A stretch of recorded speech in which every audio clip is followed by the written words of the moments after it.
Not directly involved with these stories, at least not most of the time. Enjoy the show. This show is brought to you by SafetyFM.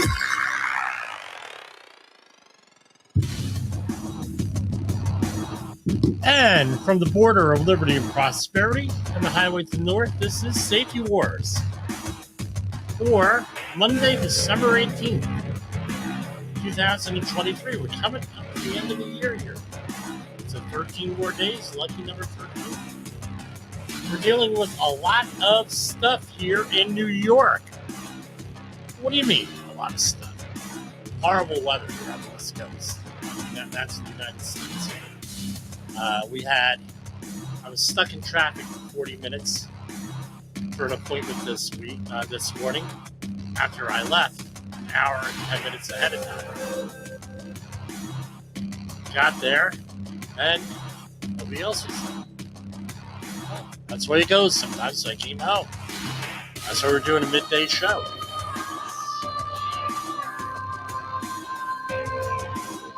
Hope everybody enjoyed the weekend. We had some issues last week. We'll leave it at that. Tell you what, 2024 hopefully is going to be a huge year for us here in the with Safety Wars, Safety FM, and everything else. We have a lot of stuff planned, and I'm making sure this is broadcast.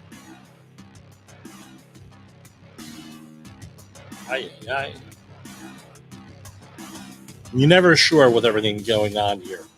So last week, we did a show, and we played it several times. Because once with the way our software is set up, once we report it one time, we're able to report it. Yes, there I am. Or here we are.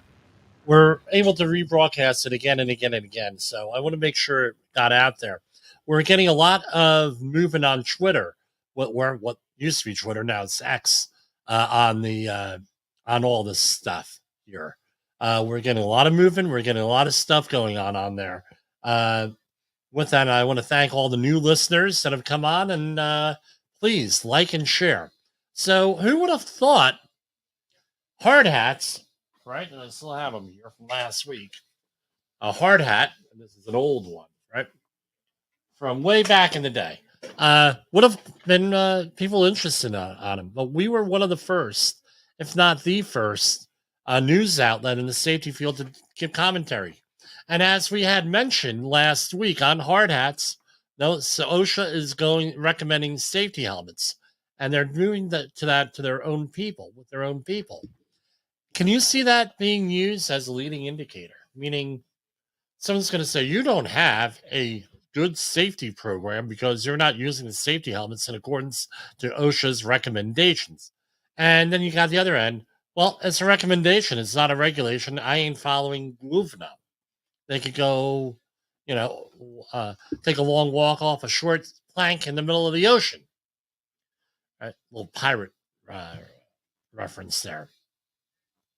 But anyway, they, you get this all the time, and I don't know if that's really conducive to to making people safe.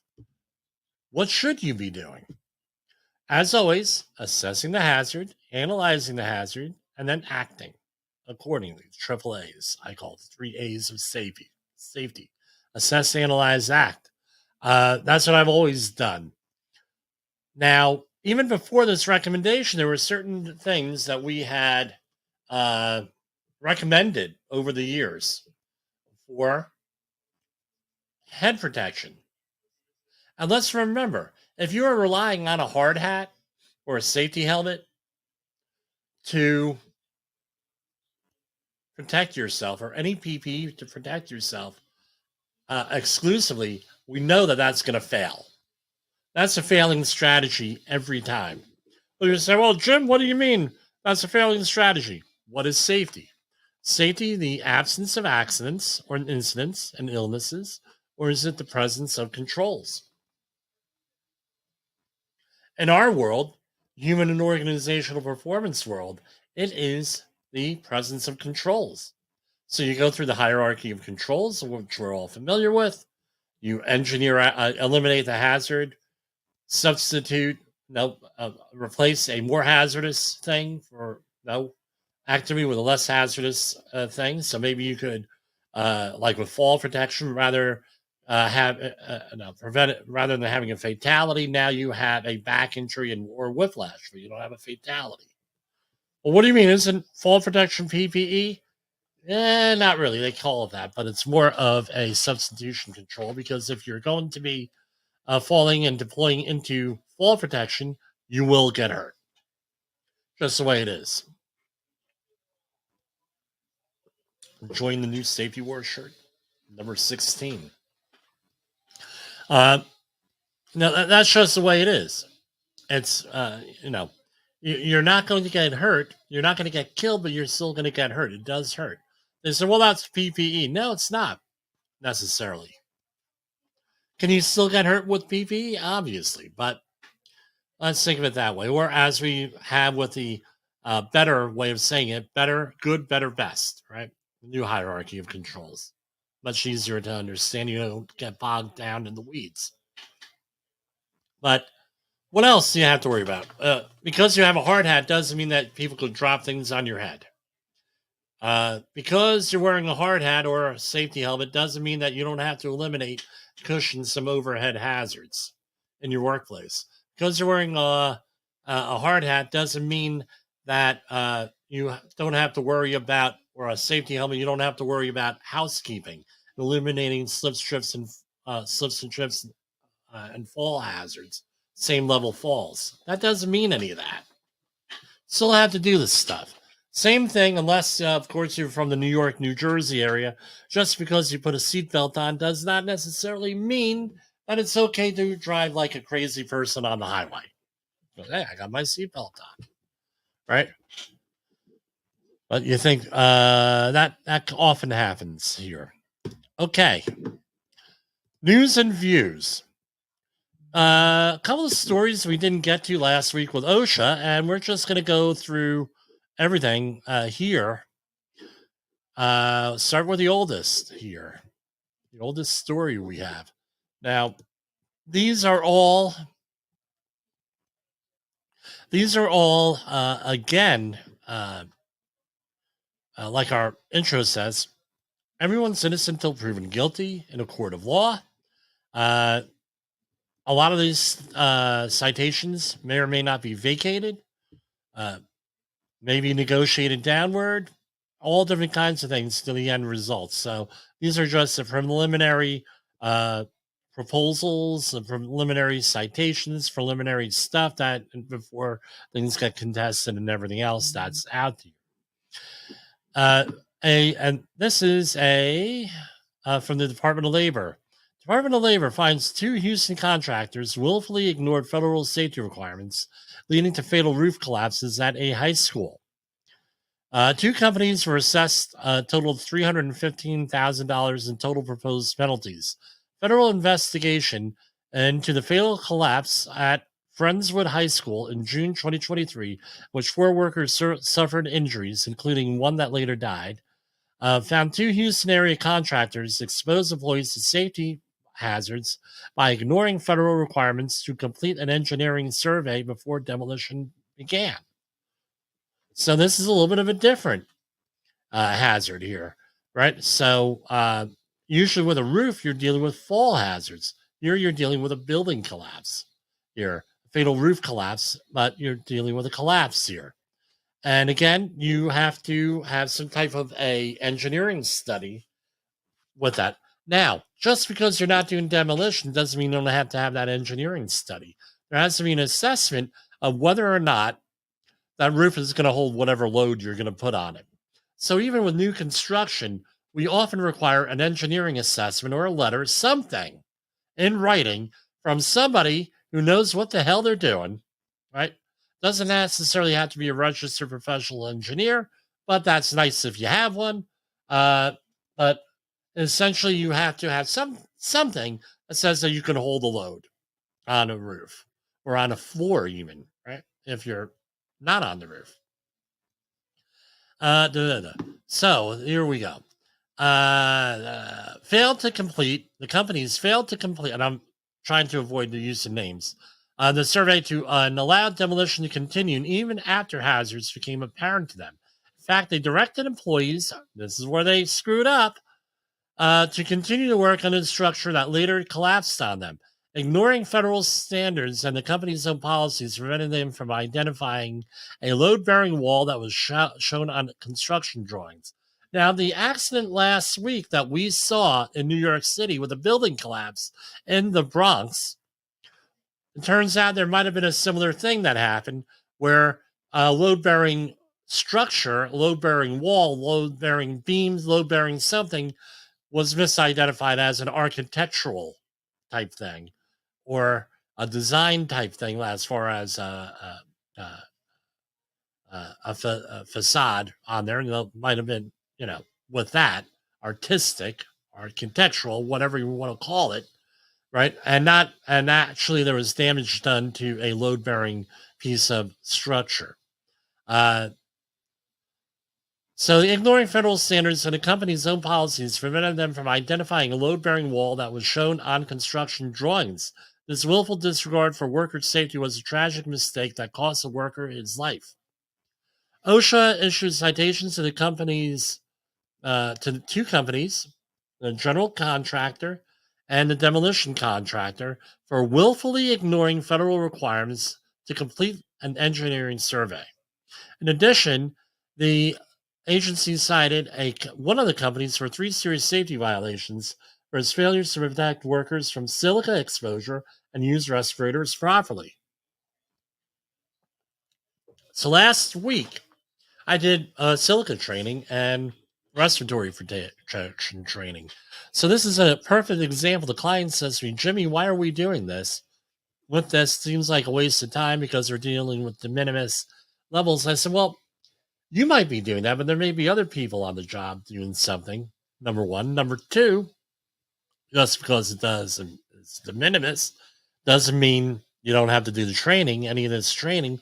Number three, there may be a situation where something else happens on the job, and then they start digging through, and this is what they find, and do the silica training. We got everybody together, do everything we needed in one day. OSHA assessed a total of $315,000 plus in proposed penalties, including $175,010 for the demolition contractor and $140,000 for the general contractor. Founded, blah, blah, blah. And one company is, both companies are family owned, specializing in lead, asbestos, and mold abatement and remediation and demolition. Now let's look up and see what we have here.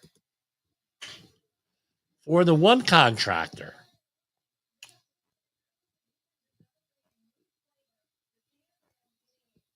Emmanuel, I'm not going to say the name. The alleged violation below. Here you go. Citation with item 1, serious respiratory protection. People wearing respirators that had beards. All right. How much was that? $11,162. Again, this is enforcement, guys. You just got to enforce the rules.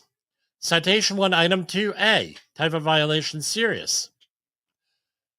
This was 29 CFR 1926-1153 respirable crystalline silica. For each employee engaged in a task identified in Table 1, the employer did not fully and properly implement the engineering controls, work practices, and respiratory protection specified in Task Table 1. So you look in the silica standard, they have a Task Table 1 that has everything in there, what you're doing, what you're not doing. Let's see, maybe that may be worth a share here. Let me pull that up. Bear with me. We're going to go to commercial break for a second. So we don't have dead air here. Someone complained. Have you listened or watched the Safety War show? It does stream live on the radio and on the streamer-emers that we have. So if you have not taken a listen to Jim Posel and what the hell he's doing every evening with Safety Wars, I would strongly encourage you to take a view or take a listen, whichever option is available for you, and take a listen to what the hell he has going on. It will take some deep dives in some information that you might be interested in. Is your safety training old, stale, and hackneyed? Is your safety trainer still preaching a warped version of behavior-based safety? How about safety training that actually addresses your hazards in your workplaces and is not standardized baloney from 25 years ago? Contact the Safety Wars team at safetywars.com or call Jim Posel at 845-269-5772. Remember, if you're receiving this message, you are the solution to unsafe workplaces. OSHA recordables, catastrophic losses, environmental disasters. You want answers? So do I. This is Jim Posel with Safety Wars. That's my daddy. Yes, I am your father. Okay, here we have. Let's get the right aspect here. All right. This is table 1, what they're talking about here in the citation. Now, this table 1, specified exposure control methods of working with materials containing crystalline silica. And it has everything in here that you're going to need for this, right?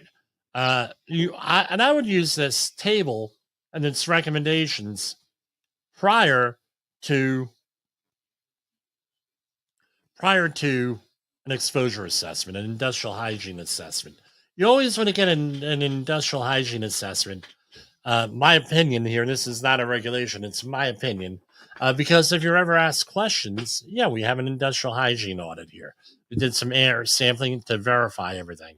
But here we have here, right? So the equipment or task, engineering and work practice control methods. And then on column 3, require respiratory protection and minimum assigned protection factor. And it goes through here, right? None. So here we have this one, handheld power saws. All right. You saw equipped with integrated water delivery system. That's your engineering control that feeds continuous water to the blade. Operate and maintain tool in accordance with the manufacturer's instructions. When used outdoors for less than 4 hours, no respiratory protection. All right. Greater than 4 hours, you need an APF 10. Assigned protection factor 10. That would mean a half-face respirator, an appropriate one. I always recommend, and again, this is a NIOSH approved respirator. I always recommend a P100, right? P100, N100, R100. When used indoors or in an enclosed area, APF 10, right? That's the same thing. Now, can you use less than that? Yeah, you can use a filtering face piece respirator. But this is what it is. Nobody ever treats those respirators with respect. So I always say, get the real respirator, get the real thing. P100 on that. With that. Okay. Right. And now, this is now on the right-hand side here, less than or equal to 4 or greater than 4 hours. That's an administrative control. So you have a lot of stuff going on here with that. And then you could go down with this, but generally speaking, APF 10 or APF 25 with that. But again, this is why you always do the air sampling, because you may be in exceedance of that. Okay, going on here.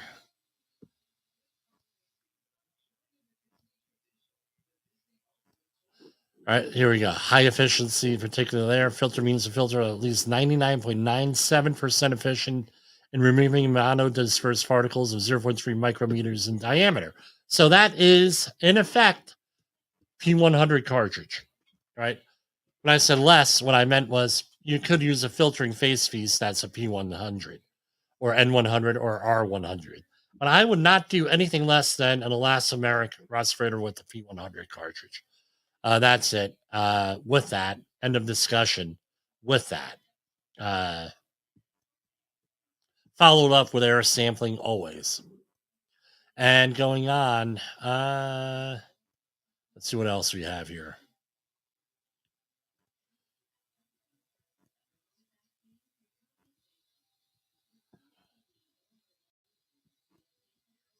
as if you have a booth, an exposure assessment.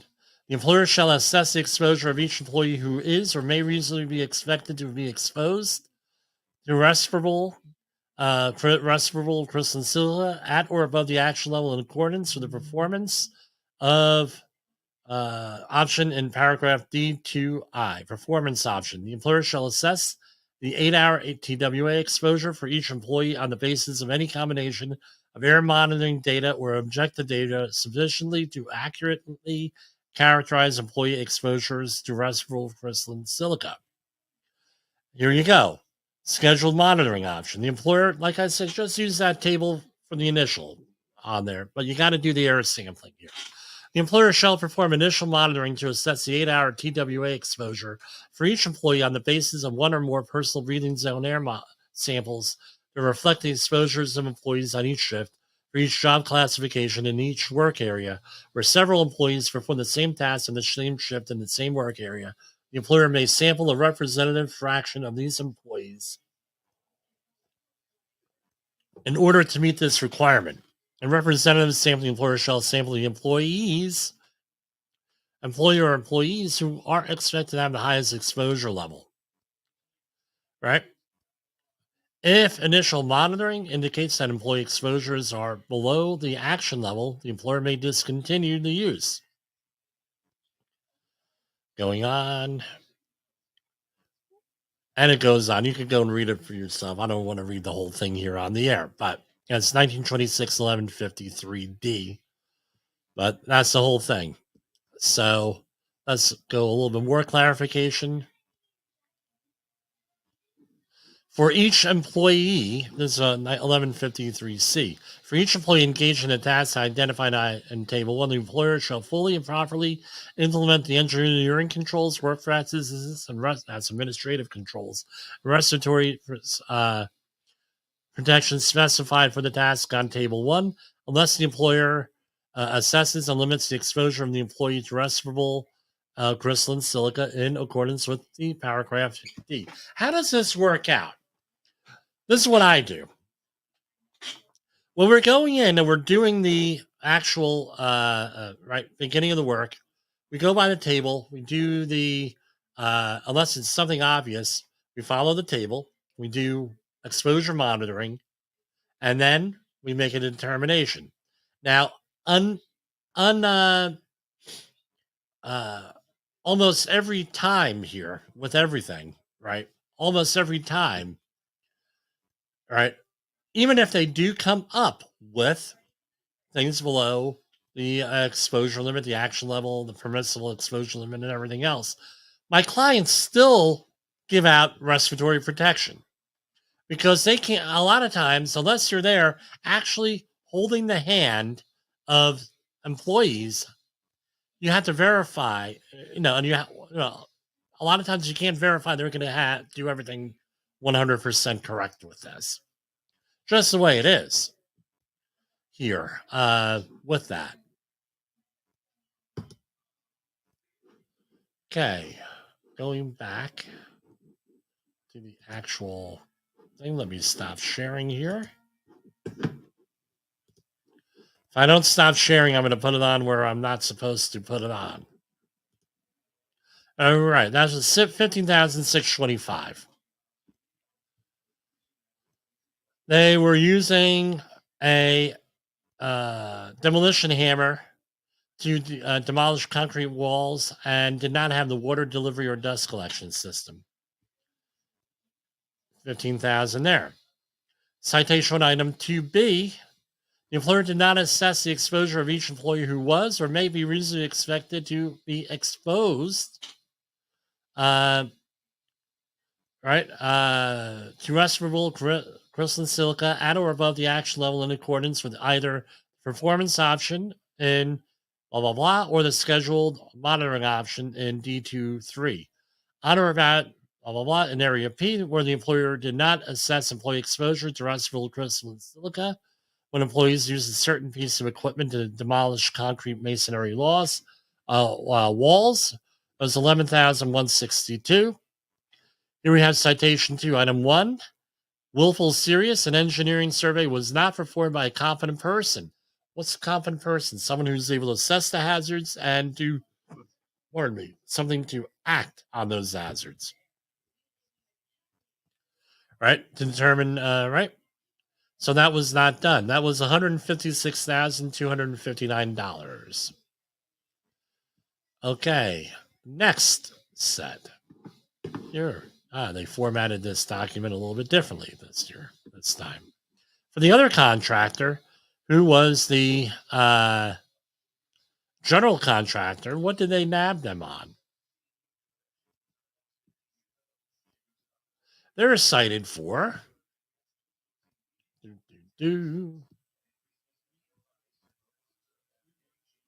Citation 1, Item 1, serious. Right, so it was for one thing. An engineering survey was not performed by a competent person to determine the conditions of the framing, floors, and walls, possibility of unplanned collapse of any portion of the structure prior to permitting employees to start demolition operations. So that was one citation, $156,259. A lot of money, guys. A milling company agrees to pay $1.8 million in penalties and make comprehensive safety improvements after a 2017 corn mill explosion killed 5 workers. So it took 6 years, a little bit over 6.5 years for this to be settled out here, right? Shaken out. U.S. Department of Labor has reached a settlement agreement with a milling company in Wisconsin that requires the milling company to pay more than $1.8 million in penalties after May 31st, 2017 explosion that killed 5 workers and injured more than a dozen others. The company has also agreed to make extensive safety and health improvements at the facility. All right, and I'm just making sure we're still running here. The agreement was So what are they agreeing to? According to the news release from the DOL, Department of Labor, the milling company has agreed to make extensive safety improvements, including the following. 1. Safety and health management systems within 6 months with input from management and workers. Create a safety committee. Meet with OSHA at least yearly to discuss safety and health issues. Work with third-party experts to ensure mechanical integrity of key pieces of equipment. Conduct hazards analysis on grain dust and the need for FRC, flame-resistant personal protective garments. I can tell you, if they're saying you have to evaluate it, you probably need to do it. Just my experience. Provide time, equipment, staffing, and training related to combustible dust housekeeping, mechanical integrity equipment inspection, tests, and preventative maintenance. Develop a management of change program. That's an MOC program, they call that. And procedures overseen by a qualified person knowledgeable in the fire and deflagration hazards of agricultural or food dust. So maybe we'll do a demo on this one day. You could have dust, flour, right? Let's try flour. Have it here in your hand and it's not going to burn. Take it and suspend it like this. Throw it out over a flame. You're going to have a massive explosion. Don't try it at home, kids. But that's a lot of the times what the issue is with this, especially with housekeeping. I'm not saying this is what happened here. Let me get this straight. But oftentimes, when you're dealing with organic dust hazards, with that and flammable dust hazards, what happens is you get an accumulation of material, right? So it's up in the rafters. This happened at one of my places where my brother worked with metal dust that had turning oil on it from the cutting oil. And what happens is it gets lodged up there in the rafters or somewhere else. A wind or another event, it might even be like an earthquake or something that shakes the building somehow. And all this dust comes raining down slowly, finds an ignition source, and boom, you're done. That's often what happens here. So create an incident reporting and investigation system to identify incidents such as severe near misses, severe injuries, combustible dust fire, deflagration, explosion events. They're not the same. And material releases. Conduct emergency planning and response training with the local fire department annually, if practical, Train employees on everything you just did within 30 days of implementation. Conduct training in languages understood by employees. Now, the settlement follows the October 13, 2023 convictions of the company vice president and his former safety superintendent by a federal jury in Madison, Wisconsin. And again, what did they do? Falsified documents and obstruct an OSHA investigation. Dude, or dudes, they're federal freaking agents. You really think they're going to let you get away with that? With obstruction of justice? Really? You're really going to stonewall them, see what happens. Well, you found out what happened. What do they call that? FOFO? Yeah, well, come on. The company pleaded guilty on September 29, 2023, to charges related to falsifying the mill's cleaning and backhouse logs and agreed to pay restitution of $10 million to the 2017 explosion's victims and a $1 million criminal fine. Again, companies can be held criminally liable. Often the officers are responsible people. On the federal level, this is state level, different story. In New York, you're pretty much screwed with this. In addition, other company officials have pleaded guilty and await sentencing for U.S. Court Judge James C. Peterson for the Western District of Wisconsin, various charges related to the incident. These include guilty pleas by shift superintendents, there's 3 of them, for making false statements. It's an obstruction of justice type thing, or perjury. By shift superintendent for obstructing the OSHA's investigation, by former environmental manager for conspiring to conceal violations from regulators by falsifying compliance certifications and providing falsified logs. I don't know. I don't even know what to say on here. Let's take a little bit of a break here. And it's Monday, so we have a special message. This is Safety Wars, broadcasting to our brothers and sisters in the occupied territory of behavior-based safety. Get out your secret decoder ring. Here is your nightly message. Human error is normal. Human error is normal.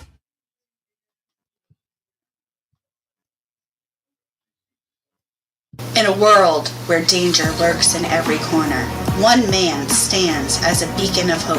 Jimpoesl, a veteran safety expert with over 3 decades of experience, now bringing his knowledge to you with Safety Wars.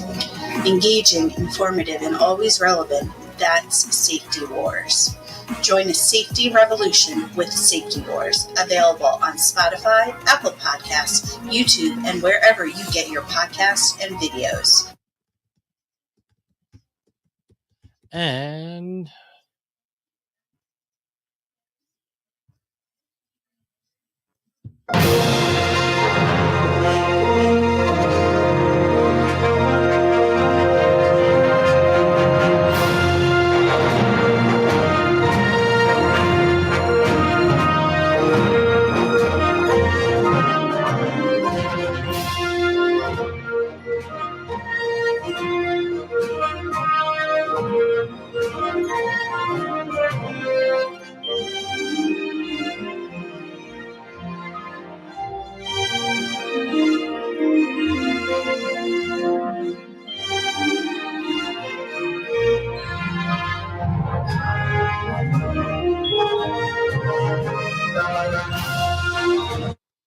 okay, that was rather abrupt. Gotta straighten that one out. All right, let's see some non-OSHA news here. That's safety related. Again, we do safety related kinds of stuff. We do non-safety related, well, meaning OSHA, but we also do what's out there in society. There are things going on, right? News and views on that. And there's always a safety angle to this. All right. Let's go here. U.S. Army faces TikTok mutiny as Gen Z recruits whine about low pay, gluten food, and fitness tests while on bases in uniform. This is on from the dailymail.com. No, I'm sorry, dailymail.co.uk. All right. Brazen posts represent audacious challenge and top brass amid recruitment crisis. One of the posts by a military influencer, and I'm not going to mention his name, slams Army life. He says he spent the whole day watching TikToks while supposedly fighting the Taliban. U.S. Army is facing a TikTok mutiny as Gen Z recruits are taking to social media to whine about low pay, gluten food, and fitness tests. The brazen posts by uniformed troops on U.S. bases represent an audacious challenge to top brass amid recruitment crisis. The Army fell short of its target by 25%. One of the posts by military influencer slams Army life for having no privacy. I don't know. I mean, I was never in the military, but I think even I know that. There's no privacy. The pay sucks. Okay. But there are other reasons why you want to go into the military, I would hope. Right? Bad food, disrespectful leadership, and no sleep. Later, the person from Chicago has more than 1 million followers on TikTok and made public comments in uniform while on a mission in the desert. In another post, he claimed that he spent the whole day watching TikToks while supposedly fighting the Taliban. It gives a woeful impression of America's fighting force to potential recruits, which is likely cause further animosity towards TikTok from critics. Politicians from both sides have concerns about the platform's links with China. Remember, TikTok is a Chinese company, and all Chinese companies are part of the Chinese military. That's just the way it is. They accuse it of pushing subversive anti-U.S. Propaganda. I don't know.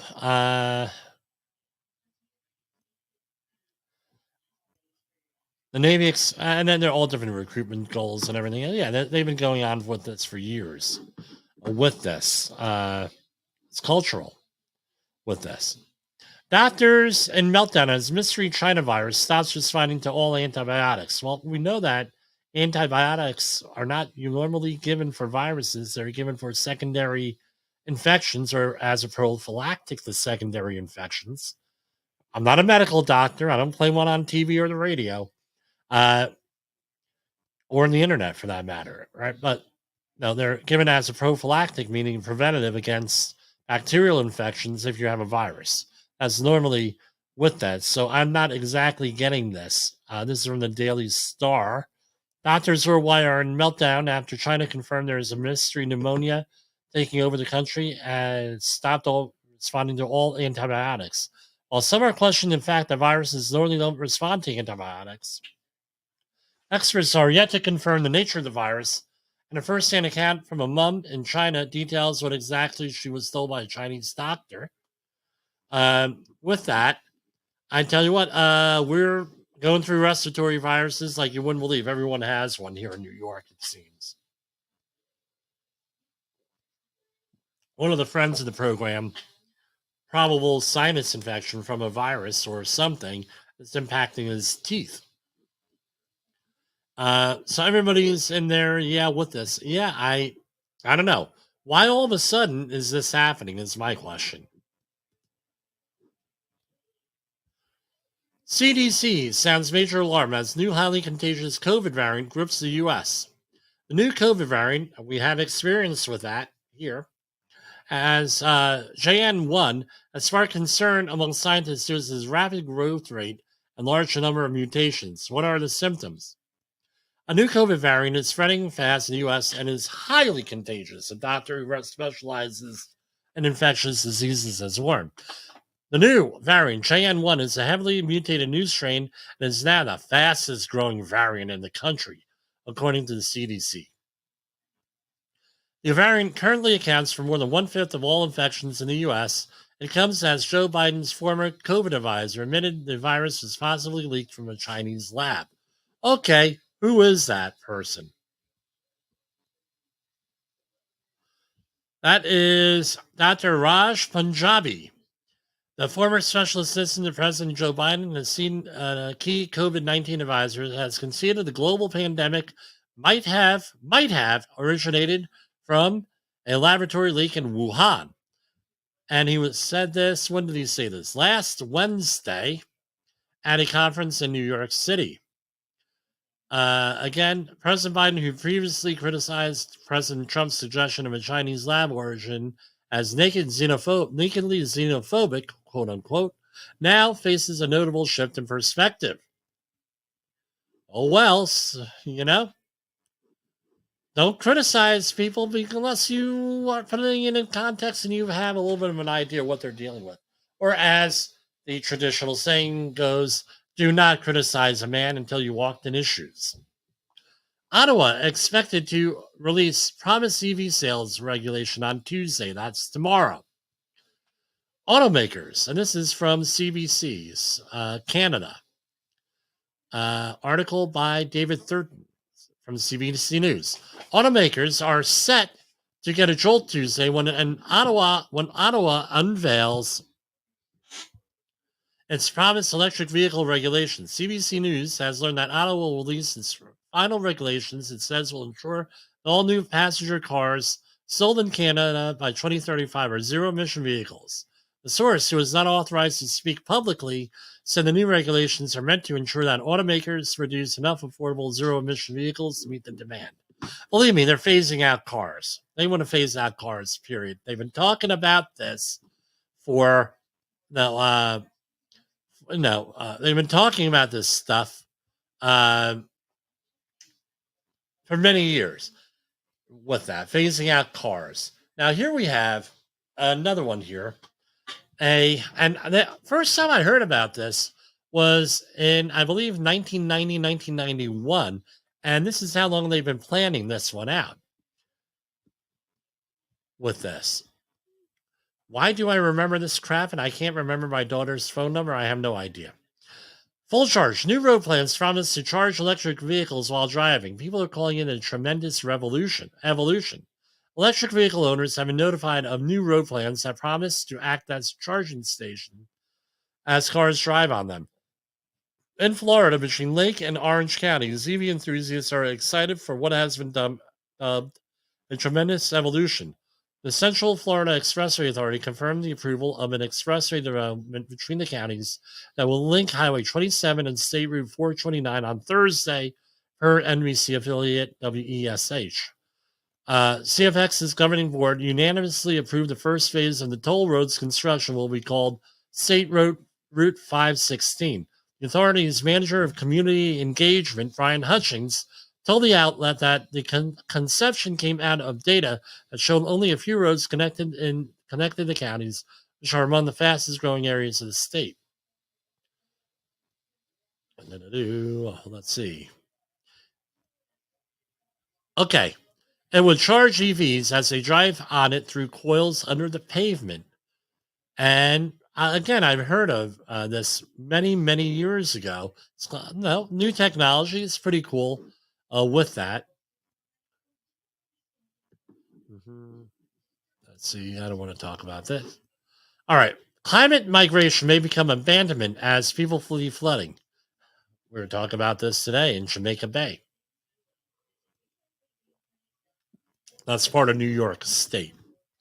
Climate migration is already taking place within American communities. New data finds people flee. This is from Axios.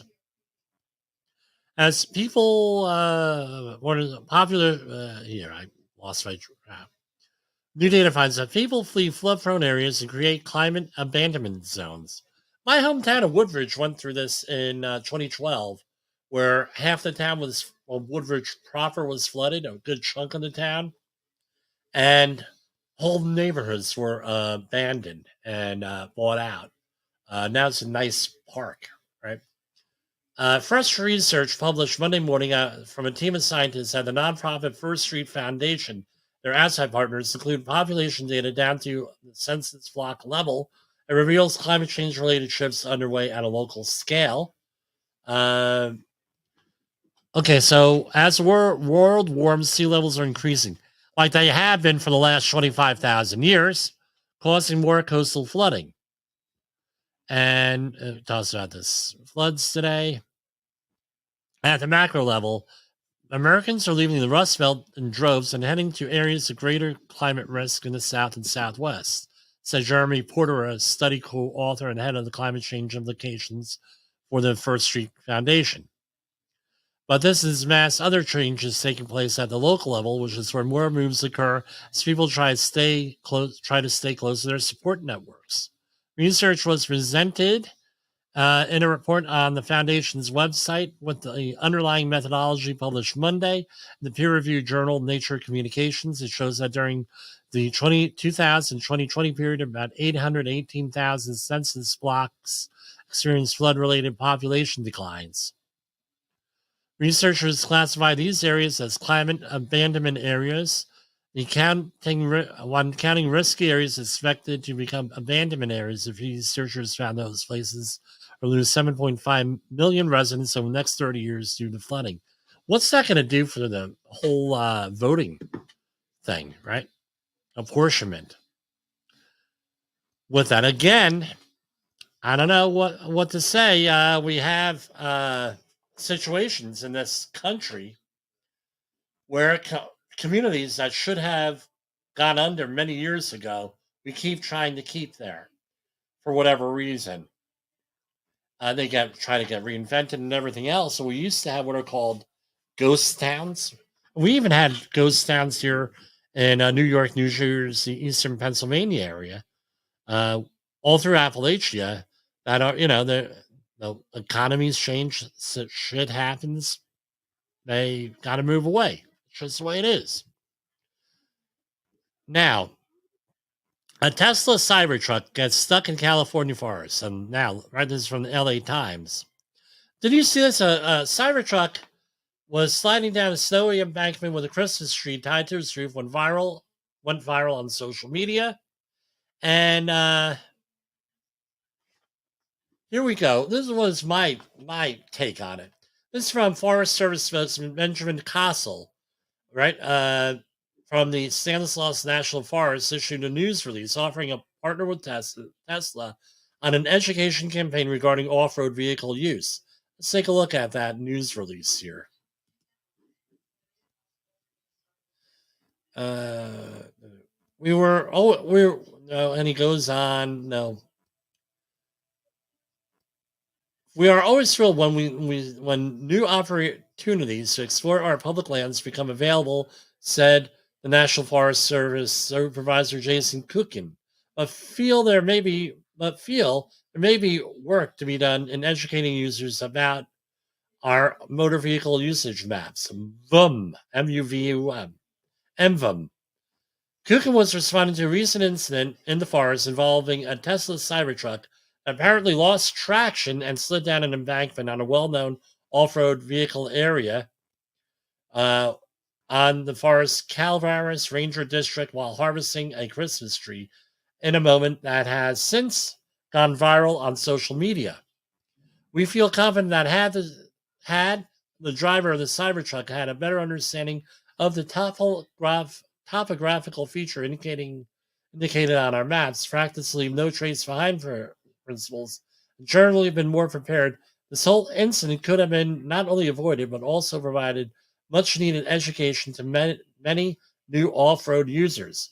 Across the U.S. Forest Service, Region 5, encompassing all of California, Hawaii, and other Pacific Island partners, there are more than 15,000 trails.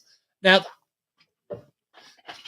my brother John and I always used to have these conversations, right? And he was really big on this whole thing because, again, in the 1980s, everybody had homemade 4x4 off-road vehicles, everything else. Or if you had a 4x4 vehicle, you heavily modified it.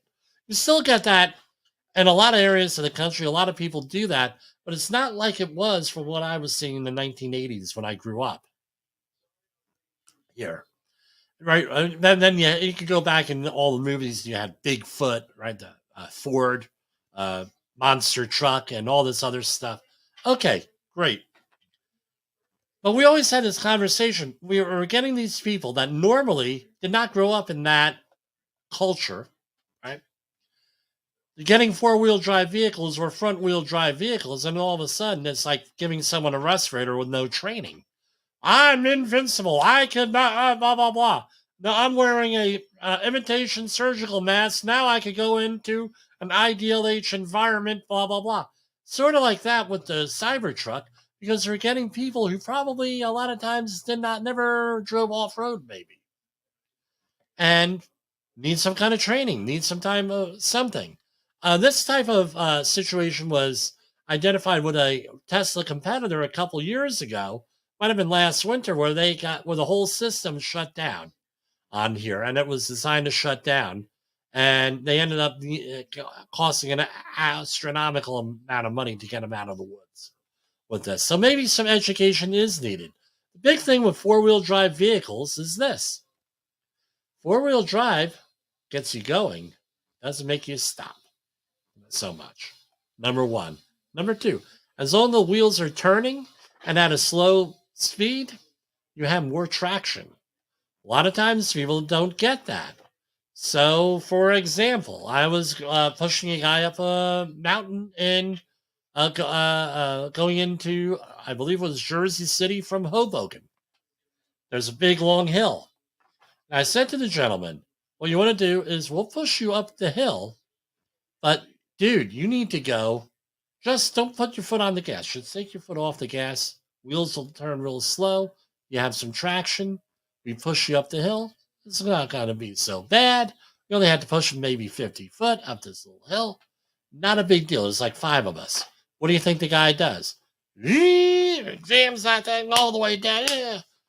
Car is fished out. I said, look, don't do that. Second time he does it, I said, you know what? I'm not getting myself run over here by this guy. You can do whatever you want. You don't want to follow instructions. Oh, well. No, then what happened was I stopped by there the next morning. The car was left there. Can't make this stuff up, guys. You know? Again, training program. The Forest Ranger has a very good point there. Okay, we're at 53 minutes. Here we have another one here, and this is from GeorgiaLawNews.com. This was one of the first things that I commented on with this program, I believe. So, January 20th, 2021, a tragic and entirely avoidable liquid nitrogen leak. This is before Safety Wars, so I did comment on this on LinkedIn, I believe. A tragic and entirely avoidable liquid nitrogen leak occurred at a poultry plant in Gainesville, Georgia, killing 6 workers. Now, going on, right, this thing was all resolved here. But this is what happened. They went and they did the investigation. They, meaning OSHA, I'm sure the Chemical Safety Board and other things like that, went there. They found out this. Immigrant workers suffer 300 more workplace deaths and 61,000 more workplace injuries each year than regular people, right? 37% are paid less than the minimum wage. 76% are victims of wage theft. A nationwide survey found that undocumented workers are nearly twice as likely to violate the minimum wage as their U.S. foreign counterparts in the same jobs.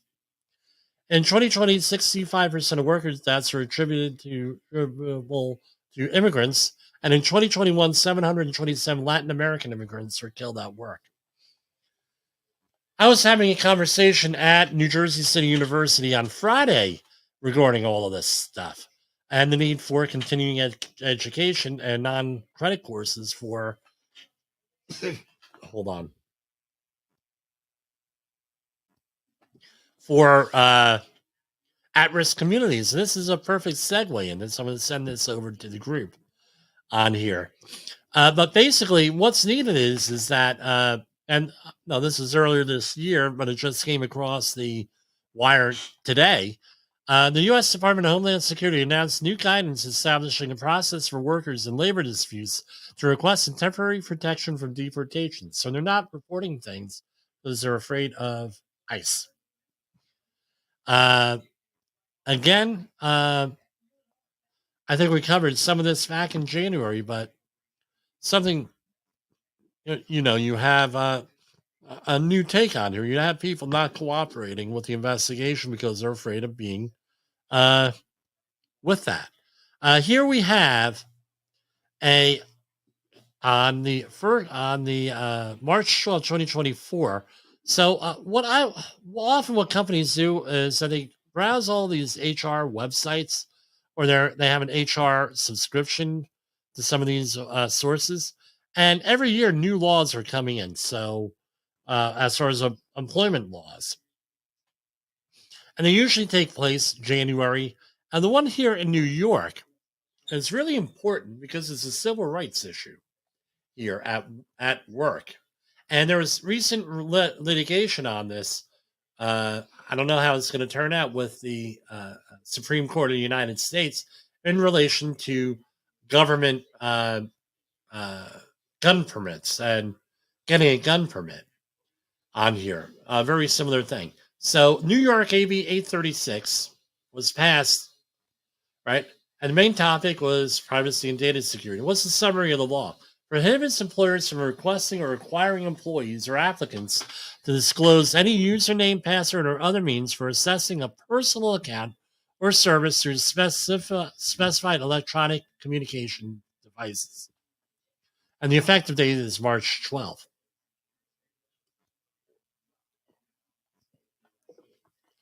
Something to think about here. Is your employer asking you as a condition of employment to disclose social media? And this is one of the things that I have children and tweens that, right, with this, we talk about social media use all the time. Things you put on the internet. And it's real simple. Don't put anything on the internet because, again, I said to my son, I said, when you apply for college or for jobs, don't think that these employers are not going to go back to when you're 10 years old, because they do it. There have been documented cases, especially with colleges.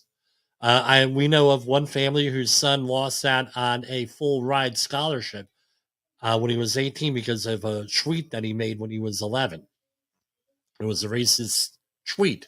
It was, in reality, and when he made the tweet, it wasn't really a racist thing, but now our culture is getting much more sensitive to that. And all of a sudden it was like, look, this is a real bad racist thing, right? When he made it, not so much. Now, years later, oh, how racist they are. And this is, I'm not saying yes or no, that's a good or a bad thing, but society changes, right? I remember growing up in New Jersey in the mid 1970s and 80s. And, right, things were said, things are done. Today, it's totally socially unacceptable with that, right? And some things that were socially acceptable then are socially acceptable now. So things change, and you got to be careful what you put out there. I use that as a warning to myself too. Okay, what else do we have here? That's it. I'm going to wrap it up here, and we're going to close out with our normal stuff. And where's our outro?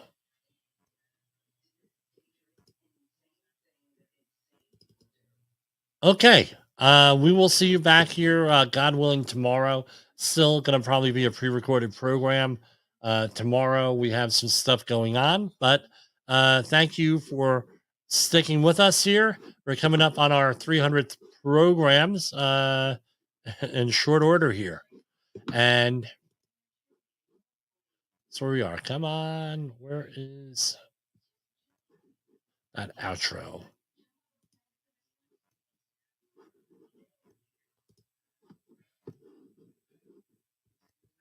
Bear with me a second here, folks. There it is. Okay. And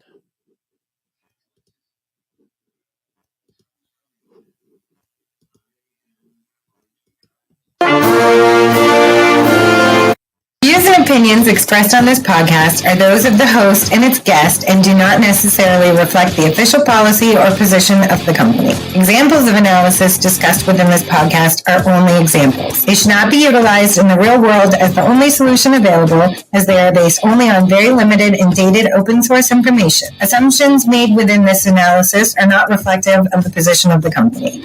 No part of this podcast may be reproduced, stored in a retrieval system, or transmitted in any form or by any means, mechanical, electronic, recording, or otherwise, without prior written permission of the creator of the podcast, Jay Allen.